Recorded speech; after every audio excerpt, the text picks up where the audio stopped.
Bonjour les amis, nouvelle vidéo aujourd'hui pour retrouver le professeur Raoult qui était invité dans Coiffe sur Toxin. Et le moindre qu'on puisse dire, c'est qu'il était énervé. Il va tout balancer sur le système, notamment de santé français. Mais juste avant de l'écouter, comme d'habitude, n'oubliez pas de vous abonner, le pouce, le commentaire, le partage et le boost de la vidéo. Vous savez, tous ces petits gestes qui prennent quelques secondes et qui sont bien sûr gratuits, eh bien aident énormément la chaîne, aident énormément pour son référencement. Et je remercie tous ceux qui le font toujours. Allez, on écoute le professeur et on en parle juste après. Vous voyez.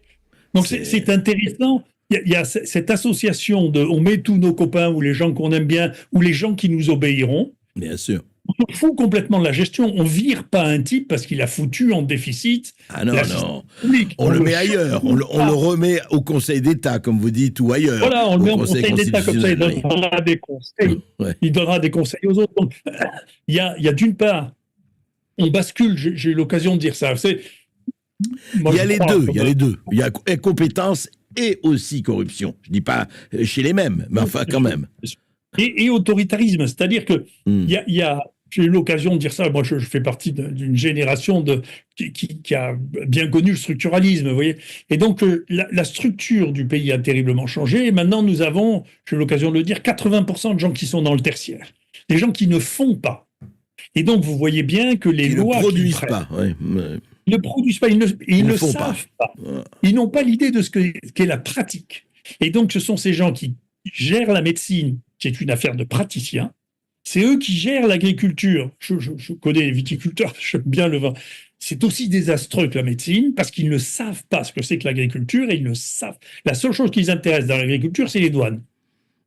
Et dans le vin. C'est la seule chose qui les intéresse. Il doit y avoir un douanier par viticulteur. Et chez nous, petit à petit, l'administration a pris le pouvoir, et vous voyez comment ça a pris le pouvoir dans les hôpitaux. Les hôpitaux, ça part en biberine. C'est-à-dire que plus il y a de gens qui ne connaissent rien du tout, mais qui sont les copains de l'un de l'autre, qui ont fait un peu de cabinet, les copains ont changé au fur et à mesure du temps et des couleurs politiques.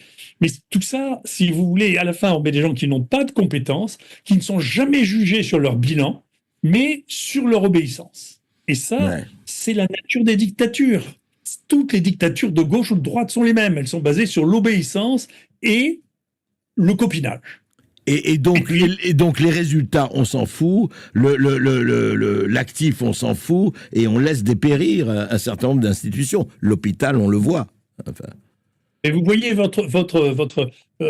celui que vous interviewez juste avant, qui disait voyez, le poisson par la tête, qui n'est pas français, c'est japonais ici, allemand, mais enfin, peu importe. Les poissons pourraient par la tête. Ça reste vrai, oui. Ça reste vrai, c'est-à-dire que vous ne pouvez pas avoir un État qui a accumulé 1000 milliards de dettes en l'espace de 10 ans, si vous voulez, et qui va tirer les oreilles des gens qui disent « mais moi, j'en ai fait 500 millions de plus à l'assistance publique de Paris ». Donc, si vous voulez, l'État donne l'exemple d'une négligence dans la gestion qui est inouïe. Et donc, il faut revenir à la compétence. La compétence est devenue un gros mot. D'accord ? Ce qui est important, l'obéissance d'une part et d'autre part la souffrance. Donc, on s'en fout que vous soyez compétent, mais il ne faut pas qu'il y ait quelqu'un qui dise que vous le faites souffrir. C'est la même chose qu'on a eu aux États-Unis, j'ai eu l'occasion de le dire. C'est une des raisons pour lesquelles vous ne pouvez pas avoir des gens très compétents dans cet État. Parce que les gens très compétents, ils ont l'habitude qu'on fasse ce qu'ils demandent. D'accord ? Mais si maintenant, vous demandez aux gens de faire ce que vous demandez, on dit que vous les harcelez. Vous savez, aux États-Unis, j'avais été surpris parce que je n'ai pas une grande. Je pronostiquais pas un merveilleux mandat pour Biden, qui me paraissait déjà un peu curieux. Et était déjà sous claquant, À contrario, moi, je suis prêt à changer d'avis sur des points particuliers. Il choisit au départ comme le patron de toute la recherche américaine. Le type s'appelle Eric Lander, qui est un des 5 types les plus cités au monde, une star, une des stars de l'Amérique. Le type n'est pas resté 3 mois. Les gens de Washington ont commencé, ils avaient la bureaucratie. Ils étaient tranquilles. Ils ont commencé à dire qu'il est harcelé. Il a démissionné en disant je suis un méchant, je les harcèle, je ne veux pas les embêter. Je reconnais que j'ai tort. Il est reparti dans son laboratoire. Vous ne pouvez pas avoir des gens de ce niveau-là avec une bande de glandeurs qui sont là depuis des années et qui ne veulent en faire qu'à leur tête et qui, de toute manière, ont l'habitude que les gens passent et eux de continuer à faire leurs petites affaires, si vous voulez. Donc, vous ne pouvez pas attirer des gens de qualité là-dedans. C'est pas possible. Et vous voyez bien la médiocrisation des responsables politiques, quelque chose qui est quand même effarante. Enfin, Ça, je dois dire que depuis quelque temps, on est assez frappé. Hein.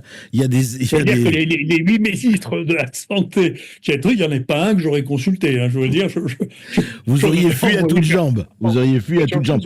Mais Didier Raoult, alors, qu'est-ce que vous pensez avançons par rapport. Vous avez vu qu'il y a, d'ailleurs, on va ensuite en parler à propos de Mathias Vargon, mais qu'est-ce qui se passe au niveau alors, on nous annonce de nouvelles campagnes de vaccination, on donne les nouvelles lois, et les lois sur la santé qui ressortent. Alors voilà, les nouveaux ministres, eh bien, ils s'agitent, ce n'est plus effectivement Véran et compagnie, mais enfin, c'est toujours le même principe, parce qu'on reparle là, vous avez vu depuis quelque temps, il faut tous se vacciner, et ça va très très loin, et voilà, la vaccination revient à l'ordre du jour, mais la vaccination généralisée. Alors, c'est peut-être pas le Covid, mais on aura autre chose.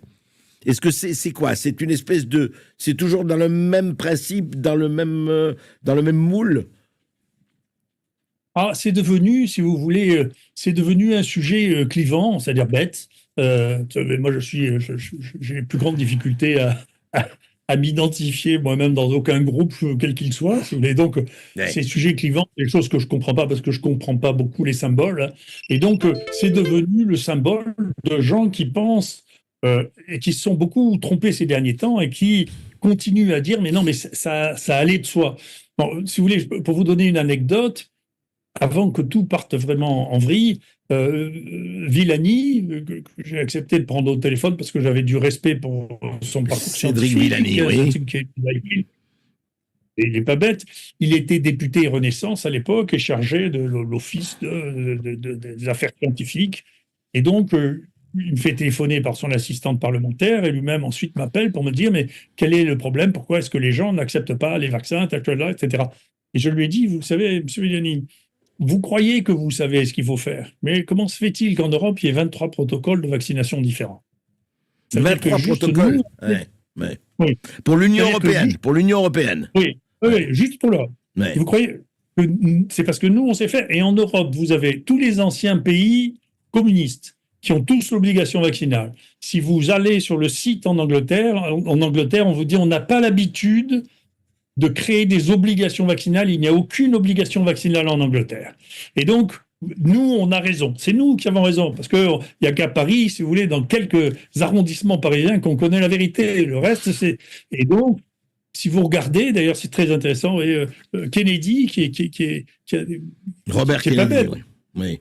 Comme il est remis en cause, il a sorti les programmes vaccinaux des différents pays. Il a dit, nous, on va s'aligner sur le Danemark. Donc, il n'invente rien, mais il passe de « on vaccine tout le monde avec tout » à « on va prendre… » Exemple sur le Danemark.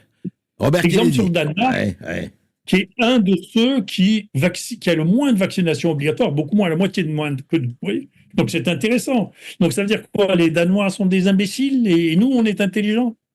Donc, c'est pas vrai.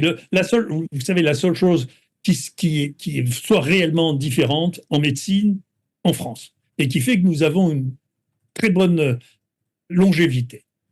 Vous savez ce que c'est? Longévité, c'est-à-dire? C'est nous qui vivons le plus vieux, parmi les plus vieux, avec les Japonais et les Coréens du Sud. Pourquoi? Et les Italiens. Pourquoi? Parce que notre taux d'obésité est un des plus faibles et le plus faible des pays riches. Moins de 10%. Et donc, c'est pas la médecine qui change les choses, c'est l'obésité. L'obésité, c'est pas nos ministres de la Santé qui ont fait quelque chose. C'est pour ça que la souveraineté alimentaire est primordiale. Si nous avions une souveraineté alimentaire, c'est-à-dire que nous ne mangeons que des choses locales, que nous produisons nous-mêmes sans manger des produits transformés, je pense, sans être trop complotiste, qu'on éliminerait une large partie des nouvelles maladies chroniques qui ont explosé dans nos sociétés. C'est pour cela que la souveraineté alimentaire est extrêmement importante. Alors je sais que les paysans sont en train de vous dire qu'on va la perdre. On l'a déjà perdu, 70% de l'alimentation que nous mangeons est importée. Il faudra un jour, quand nous aurons un vrai gouvernement national, avoir un vrai plan de souveraineté, c'est-à-dire être autosuffisant et avec le savoir-faire et le talent de nos paysans, même si le nombre de paysans a diminué en France, Il y a plein de mesures pour relancer, bien sûr, cette filière et faire en sorte que les Français mangent bien et mangent leurs produits. Et réapprendre aux Français à manger différemment. On a trop appris, quelque part, la facilité d'aller dans les grandes surfaces et acheter tout prêt et tout préparé, des produits transformés. J'ai pas non plus envie de trop jeter la pierre sur les gens, parce qu'aujourd'hui, la plupart des gens, ils n'ont plus de temps. On ne fait que courir, métro, boulot, dodo, et ça laisse très peu de temps à la préparation, à se faire plaisir, à se préparer des bons repas, même si dans le même temps, il faut être honnête, la préparation des petits plats revient à la mode, et notamment grâce à la période Covid, mine de rien, où les gens ont dû réapprendre à cuisiner. Ils avaient le temps, et les gens ont bien vu la différence. Donc on voit aussi le succès des robots de cuisine qui vous permettent d'accélérer la préparation. Ça, c'est une bonne chose. On voit aussi en province, pas dans les grandes villes, mais l'explosion des petits marchés locaux où les paysans ou les agriculteurs vendent en direct. C'est beaucoup moins cher. C'est que des bons produits. Il faut vraiment axer là-dessus. Moi, je serais pour faire différents Rungis. Aujourd'hui, vous le savez, nous avons Rungis pour toute la France. Il faudrait avoir un Rungis dans chaque région et rendre les régions autonomes. C'est-à-dire que chaque cultivateur vend en premier lieu dans la région, dans le département où il se situe. Et quand il y a du surplus, il peut exporter ailleurs en France et même exporter ailleurs dans le monde, afin de nous garantir une souveraineté alimentaire. Et puis, il n'y a rien de plus écologique que le circuit court, à l'heure où on nous parle évidemment d'écologie matin, midi et soir. Enfin, surtout, on nous parle écologie pour nous mettre des taxes et des amendes supplémentaires. Je rejoins complètement également le coup de gueule sur la fameuse bureaucratie. Mais ça, c'est un petit peu le travers du modèle républicain. Il vous faut créer de plus en plus, bien sûr, de bureaucratie, parce que ça vous permet de replacer les frères, les sœurs, les amis à des postes où ils n'ont aucune compétence, bien sûr. Et comme ils sont grassement payés, il leur faut tous les jours vous créer des normes. Et aujourd'hui, la bureaucratie française est une machine à emmerder les gens, à mettre des normes. Si je reprends le cas des paysans en France, vous vous rendez compte qu'avant, il n'y avait aucune norme dans l'agriculture ou pour les paysans en France, et cela fonctionnait très bien. Nous avons mis des normes pour protéger, des normes de sanitaire, machin, truc, et c'est le chaos général, comme quoi les paysans, comme dans notre métier, les gens connaissent mieux leur travail qu'un bureaucrate. Ça me fait penser que dans l'Ancien Régime, c'était les corps de métier eux-mêmes qui créaient et appliquaient leurs règles. Pourquoi ? Parce que tout simplement, ils connaissent beaucoup mieux les problématiques de leur métier que des gens, que des fonctionnaires dans des bureaux. Merci d'avoir regardé la vidéo les amis. N'oubliez pas de vous abonner, le pouce, le commentaire, le partage, le boost également. Prenez soin de vous, que Dieu vous protège. Allez, ciao.